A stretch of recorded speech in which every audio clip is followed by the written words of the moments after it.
तारखेला नेहरुली वाडा या ठिकाणी तिहेरी हत्याकांड झाल्यासंदर्भातील घटना उघडकीस आलेली होती। या संदर्भात फॉरेन्सिक टीम, डॉग स्क्वॉड आणि इतर सर्व टेक्निकल एव्हिडन्सच्या कलेक्शनसाठी विविध टीम आम्ही त्या ठिकाणी तयार केलेल्या होत्या।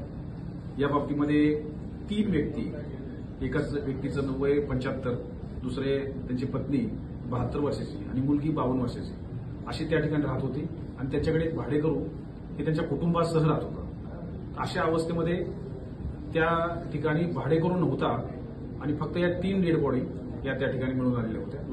त्या दृष्टिकोनातून वेगवेगळ्या अँगलने तपास केला असता त्यांचा भाडेकरू जो आहे यांनी हे हत्याकांड केल्यासंदर्भातील घटना उघडकीस आलेली होती। यानंतर उत्तर प्रदेशला आमचे स्थानिक पोलीस स्टेशनचे प्रभारी अधिकारी आणि एलसीबीचे आमचे अधिकारी यांची स्वतंत्र टीम तयार करून प्रयागराज या ठिकाणी ही टीम पाठवल्या होत्या आणि प्रयागराज या ठिकाणी आरिफ अली नावाचा एक जो भाडेकरू होता त्या भाडेकरूला आम्ही अटक केलेली आहे। त्यांनी या गुन्ह्यासंदर्भातील कबुली दिलेली आहे। हा गुन्हा 17 तारखेला दुपारी 1 ते 2 या दरम्यान त्यांनी केलेला आहे। या तिन्ही लोकांच्या डोक्यामध्ये हातोडीने वार करून त्यांचा मृत्यू झालेला आहे आणि या बाबतीमध्ये पुरावा नष्ट करण्यासाठी त्यांनी किंवा पुरावा दडवून ठेवण्यासाठी त्या ठिकाणी जी पेटी होती त्या पेटीमध्ये या दोघींचे मृतदेह त्यांनी ठेवलेले आहेत। त्याचा मोटिव्ह जो आहे तो घरामध्ये जे पैसे असतील किंवा दागिने असतील हे मिळावेत या दृष्टिकोनातून केलेला होता असं प्रायमरी मोटिव्ह सध्या निष्पन्न झालेला आहे। तपास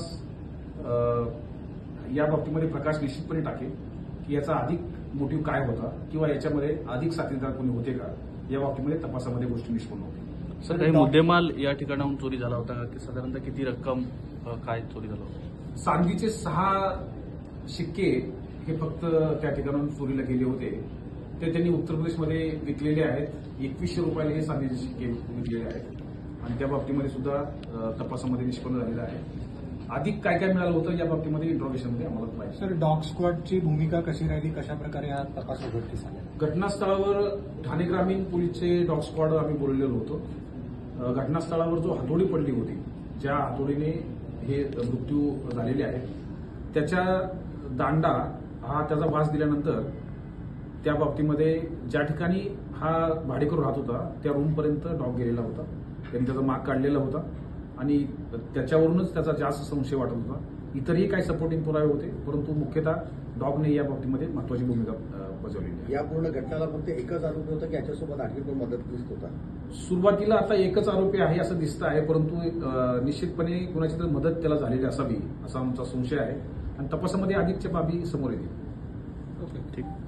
अनेक वेळा आपण बघतोय की भाडेकरू जे असतात भाडे मालकांकडे कुठलेही पुरावे नसतात। भाडे मालकांकडे पुरावे नसल्यामुळे पोलीस प्रशासनाला तपासाला अनेक वेळा अडचण येत असतात। तर भाडे मालकांसाठी आपल्या पोलीस प्रशासनाकडून काय कठोर भूमिका घेण्यात येईल? खरं तर या बाबतीमध्ये एक जिल्हाधिकारी महोदयांचा आदेश सुद्धा आहे आणि यामध्ये व्हेरिफिकेशन हे कंपल्सरी आहे। व्हेरिफिकेशन आपण करत असतो सगळ्यांच्या बाबतीमध्ये। हा भाडेकरू गेल्या 6 महिन्यापासून आलेला आहे, जास्त दिवसाचा भाडेकरू नाहीये। यांच्यामध्ये यांचं कुठलंही अग्रीमेंट झालेलं नाही। तो वेगवेगळ्या ठिकाणी राहतो, थोड्या दिवसासाठी राहतो आणि रूम बदलतो, अशा स्वरूपाची त्याची आतापर्यंतची माहिती आहे। रेकॉर्डवर त्याचा कुठलाही गुन्हा त्याच्या विरुद्ध नाहीये। आतापर्यंतची माहिती जी मिळते त्याच्यामध्ये त्याच्या विरोधातला गुन्हा नाहीये परंतु या बाबतीमध्ये 6 महिने राहिला किंवा 2 महिने राहिला तरी सुद्धा याच्यामध्ये भाडेकरू ठेवताना कुठल्याही घरमालकांनी या बाबतीमध्ये व्हेरिफिकेशन करणं अत्यंत आवश्यक आहे। कारण काही लोक विदाऊट रजिस्ट्रेशन तात्पुरत्या स्वरूपात तात्पुरत्या गेनसाठी अशा स्वरूपाचा धोका पत्करतात आणि त्यामुळे निश्चितपणे सर्व घरमालकांनी या बाबतीमध्ये सजग राहिलं पाहिजे। आम्हीही या बाबतीमध्ये व्हेरिफिकेशन चालू ठेवतो आहोत।